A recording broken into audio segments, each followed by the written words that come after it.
Vale, si esta vez no interrumpimos a la gente, continuamos. Vamos ahora con Poirot.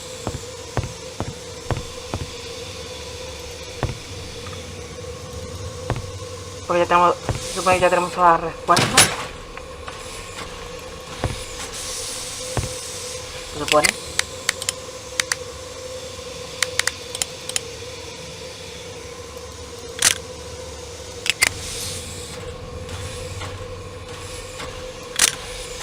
Me falta gente.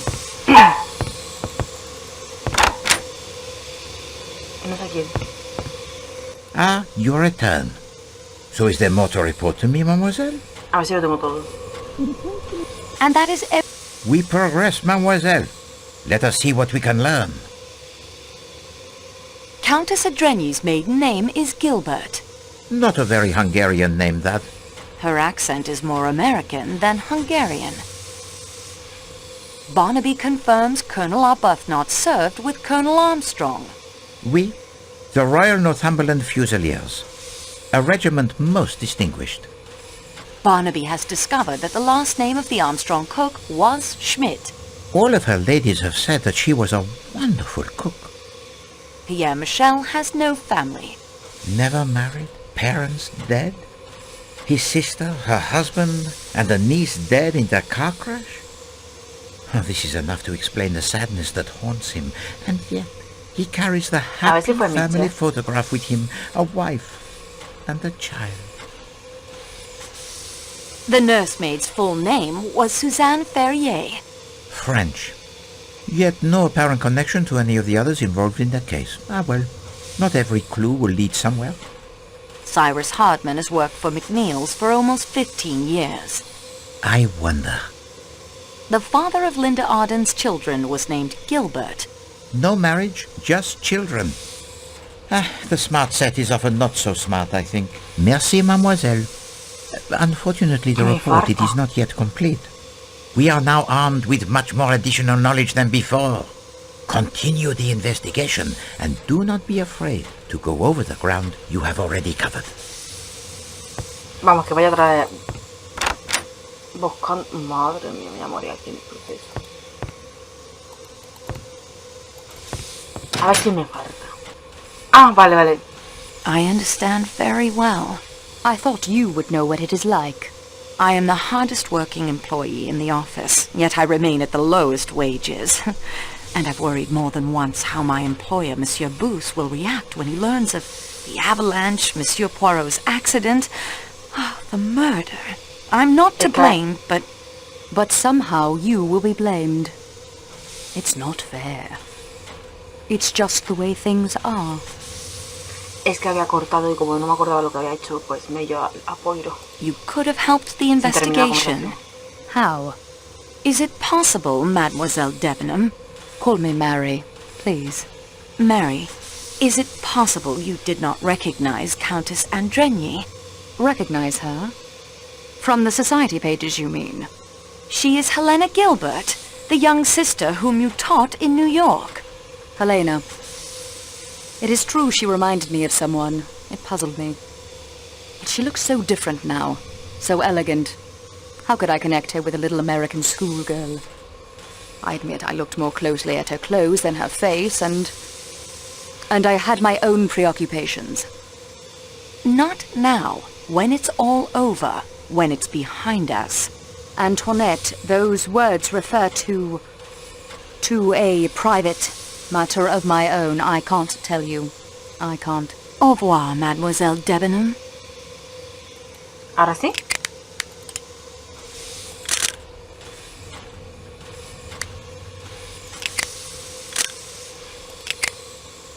No, me falta más gente.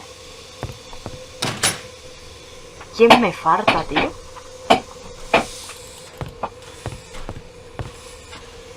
A ver, escargo. I'm sorry. What is the name of the conference you are addressing in London? Why, it is the International Society of Gastrointestinal Physicians. Why would such a group be interested in a speech about a disease found in newborn calves? Why, there are many similarities between... What I mean is anatomy. Constantine, what have you done? You lied to us about your qualifications, Doctor. You are a veterinarian, yes? Yes, a very good veterinarian. Monsieur Poirot and I relied on your qualified opinions. Mademoiselle Marceau. All the inconsistencies, the time of death, the difference in the force of the stab wounds. The murderer is strong, but no, look here, the murderer is weak. He is right-handed. No, he is left-handed. Have you considered he may have held a knife in each hand? Doctor, enough. Es que era All of it mano can be tijera. explained away with the simple fact that you did not know what you were doing. Mademoiselle, all of my training was to become a medical doctor, to treat human disease and to save human lives. Then, I come from a poor family. I had not the money to finish my studies. The best I could accomplish was doctor of animals. When Monsieur Poirot was told there was doctor on the train, I saw an opportunity to prove myself. Not to you, you understand. To me. But your evidence... I swear to you, every observation I made, every conclusion I reached will be verified by any doctor who examines the body. Further, by my acting while the murder was as yet not too long in the past, I may very well have seen more than any doctor coming to the case days or even hours later. I did lie about my degree. I did not lie about my ability. You may rely on everything I have told to you. Yes, even with all the inconsistencies, you have the correct medical evidence before you. I Ok, stand by my... ahora le negré ahí. Queda sin cara. I shan't change my story. Before I go, there was something else. Your name is Helena, isn't it? Not Elena. You are Helena Maria Gilbert, are you not? Sonia Armstrong's sister, Linda Arden's daughter? I demand, mademoiselle, to know what right you... No, Rudolph. It is useless to deny what Mademoiselle Marceau says. It is quite true, mademoiselle. I am Helena Gilbert, the youngest sister of Sonia Armstrong. Au revoir, Monsieur le Comte. I have nothing more...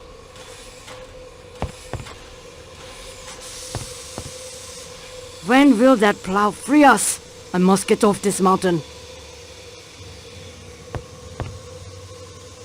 When your investigation is complete, I would like my handkerchief back. Va a estar un poco And my copper difícil. bracelet. Va a estar un poquito difícil por el tema del brazalete. Con este no puedo hablar, ¿no? I beg your pardon, mademoiselle. Y con el cocinero imagino que tampoco.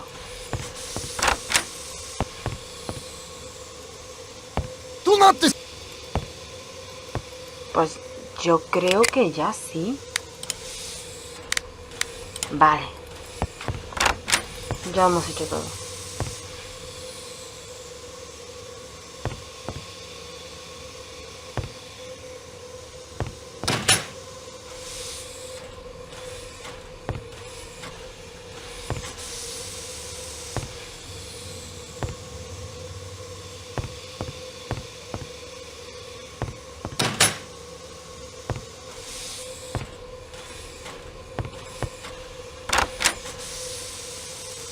Lo tenemos, pollo. Ah, your return. So is there more to report to me, mademoiselle? And that is everything I have discovered so far. We progress. Countess Andrigny is Helena Gilbert, Sonia Armstrong's sister. Ah, oui. It is easy to see why her devoted husband would try to hide that fact. Her account of the Armstrong household is of the greatest interest. Please to go over the points of her testimony that struck you. Dr. Constantine is a veterinarian. The only man on the train who answers the description of Ratchet's unknown enemy, and that is his only secret? Bah! I have all the pieces. All that remains is for me to assemble them properly. Très bien, mademoiselle. You have done well. Mademoiselle Marceau, you will recall my observation to you of the many classes and nationalities one meets when traveling. Yes, of course. Try to imagine whether such an assembly would ever likely to be collected under any other conditions. In America? Oui, the great melting pan of America. melting pot. This is the answer I made to myself as well. Only in America you might find a household composed of such varied nationalities. And what do we discover here? Such a household has recreated itself aboard this train. A household damaged almost beyond recovery 10 years ago by the man Ratchet. And so we near the end of at least one journey. Please to assemble our fellow passengers in the salon car. Oh, and please also to send for Michel and Dr. Constantine. I will need their assistance to convey me to the salon car. You will present your solution? I will offer 3 solutions. You, mademoiselle, will decide which of them will best serve justice. Eh bien, monsieur, we have before us a most delicate operation. Transferring the person of Poirot to the salon car, where the suspects, they are all assembled. Poirot is ready for the ordeal. Yo soy los dos hombres que está ayudando a este hombre y estaría flipando hablando, mientras él habla solo. Marche! Por favor. Mon Dieu, take care.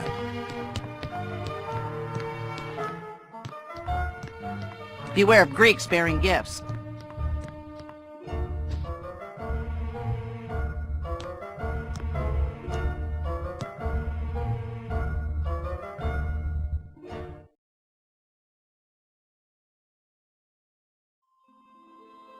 Mesdames et messieurs, there are 3 possible solutions of this case.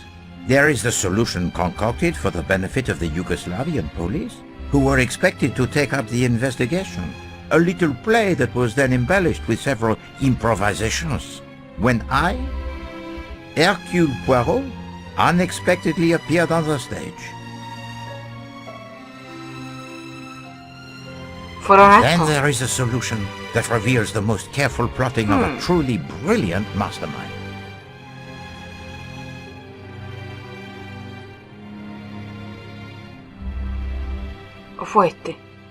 And yet there is also a third, one of which I think even now that mastermind, in this carriage with us as I speak, has no knowledge. With the help of Mademoiselle Marceau, my able assistant, you see Poirot, he is also able to improvise, huh?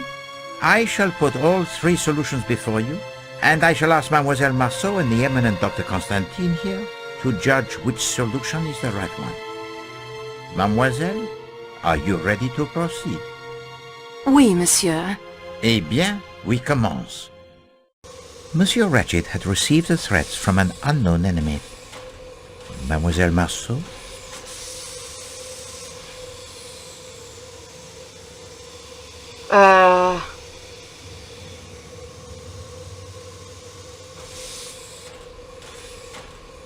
I need a moment. Time is of the essence, mademoiselle. Voy a ver si puedo guardar.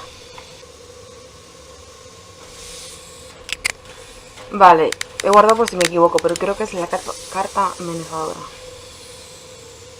¿Si es la amenaza? The tone of these letters suggests an enmity born in the American underworld, of which Monsieur Ratchet was once a part. A former colleague in one of his kidnapping schemes? Who knows? We have the evidence of a detective Monsieur Ratchet hired to protect him. Ese fue Cyrus, ¿no?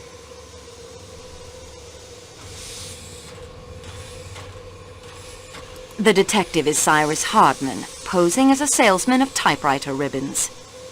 The evidence of Monsieur Hardman, who is indeed a detective hired to protect Monsieur Ratchet, gives to us a description of a small, dark man with a womanish voice. ¿Mateo? Except for the voice, this description would only fit 2 men on this train. Claro, no tiene la voz ni nada. Matteo, the Athens-Paris coach attendant, and Dr. Constantine. Yet Monsieur Hardman's vigilance during the night shows that no one could have passed from the Athens-Paris coach to the Calais coach without his seeing them. So anyone in that coach must be exonerated. The enemy actually came aboard the train at Belgrade one of 2 ways. A través de la puerta izquierda que Monsieur Marquet dejó abierta. O a través de la puerta del coche del restaurante con la llave de Pierre y Michel.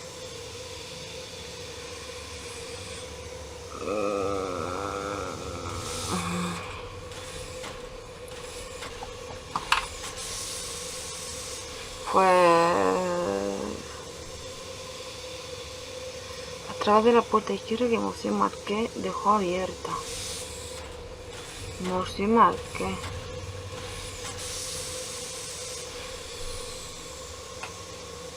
Tras la puerta del coche del restaurante con la ayuda de Pierre Michel. Through the door Y left Michel estaba unbolted ocupado con by las Monsieur otras señoras. McQueen. This enemy was disguised, leaving behind a button in Madame Hubbard's room when he used her connecting door. Mademoiselle, the disguise? El uniforme. A passkey was found in the pocket of this uniform, giving the murderer access to Ratchet's room.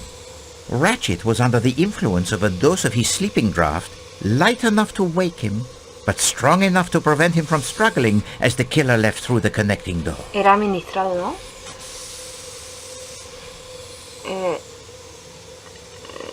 ¿Quién era? Masterna.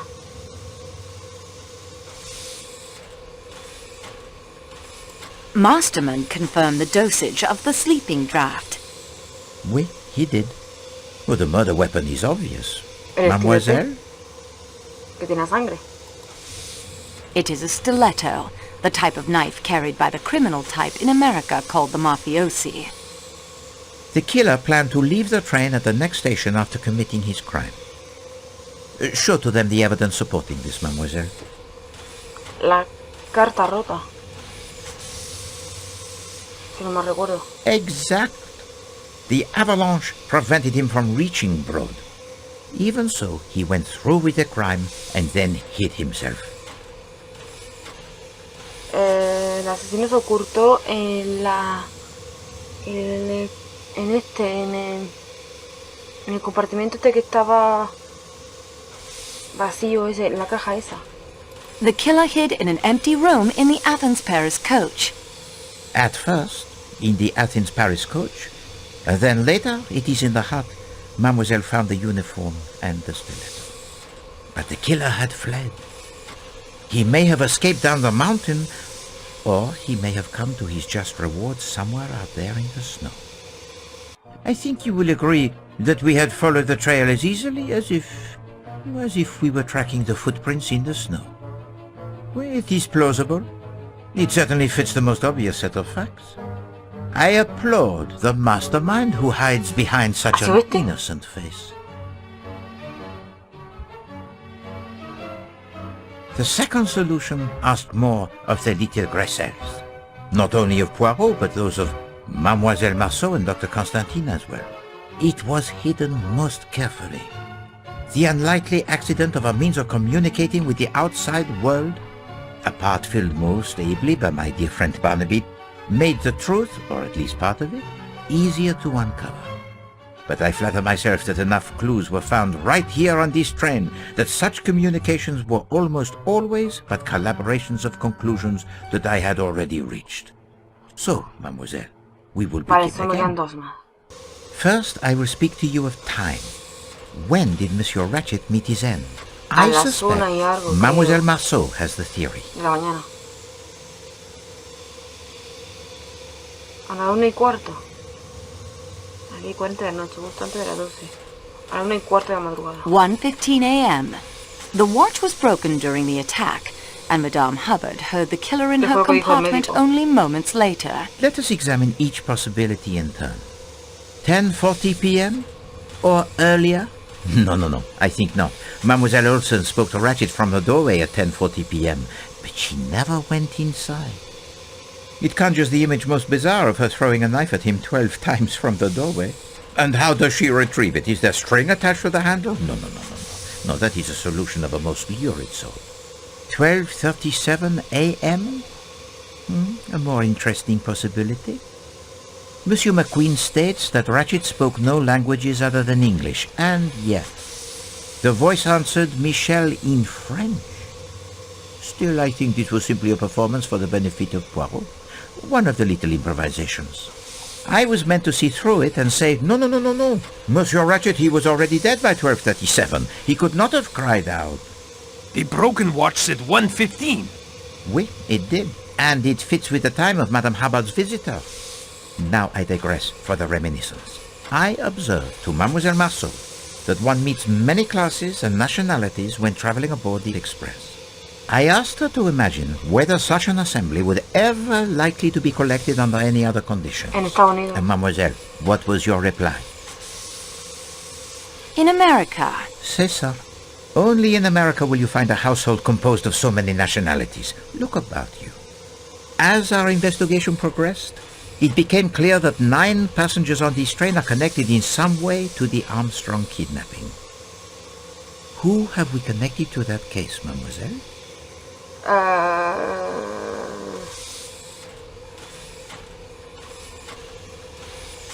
Hostia, espérate.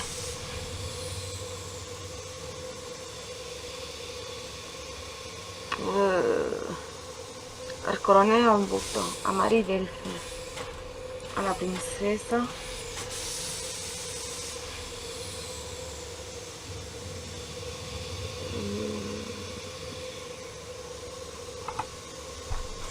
El conde no. Cyrus.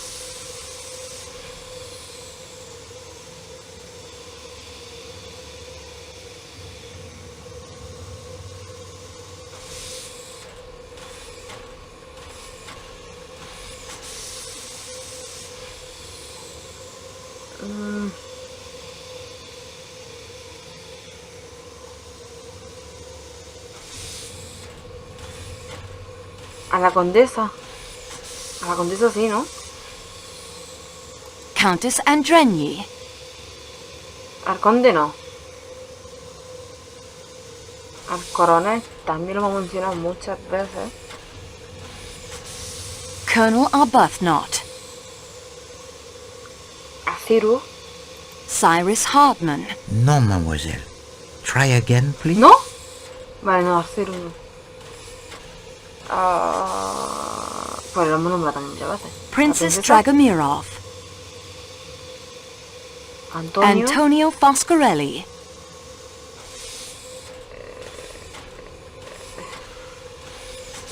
Mary Debenham. Estos dos no. Juba creo que no. Hector McQueen. A Michelle. Pierre Michel. Mademoiselle, I realize you have many clues to recall, but this one should be obvious. No, Michelle no. Pues a Masterman. Edward Masterman. Esto me falta más gente. Greta. Greta Olsen. Esta mujer. Hildegard Schmidt. Pierre, Carolina Husbach, a Cyrus y Halma. Y a ninguno de los anteriores ya, porque ya hemos tomado. None of the above. Precisement. These 4 alone, amongst the occupants of the Calais coach, would appear to have no direct connection with the Armstrong case. Yet I was struck by the curious coincidence that everyone in the Calais coach had an alibi. Sospechoso. And these alibis are sometimes corroborated even by those not connected to the Armstrong affair. One of you stated to Mademoiselle Marceau that while Monsieur Ratchet got what he deserved, you would have preferred to see him properly hanged. The trial by jury is a sound system. Who said that, mademoiselle? El coronel. Colonel Arbuthnot. Just so. Colonel Arbuthnot. Now that struck a chord with Poirot. I sat back and thought, a jury is composed of 12 people. There are 12 passengers in the Calais coach, discounting myself and Mademoiselle Marceau. Ratchet, he was stabbed 12 times. And the reason the Calais coach was filled in the middle of the winter was explained. All, I repeat, all of the passengers were in on it. They had to be. No alibi could be left to the whim of a stranger. Did this solution explain everything? Let us see. What were the clues that pointed to the first solution, mademoiselle? La carta amenazadora. La historia de Cyrus Halma de un pequeño y moreno. El uniforme al que le faltaba un botón. El estilete, pues en verdad fueron todas. All of these clues agree with the first solution. Wait.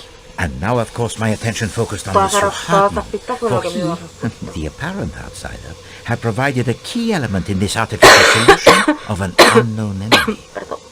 How to explain his complicity? And then I remembered that Mademoiselle Marceau had told to me 2 suggestive moments during 2 different interviews with Monsieur Hardman. Cuando me pidió que buscara mosaico de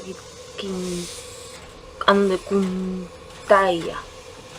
Cuando mencionó que la nieve era brillante. Cuando me pidió que disculpa. Cuando me proporcionó la llave de la sala de seguridad de equipaje. Cuando mencionó la nieve. When he said the snow was bright,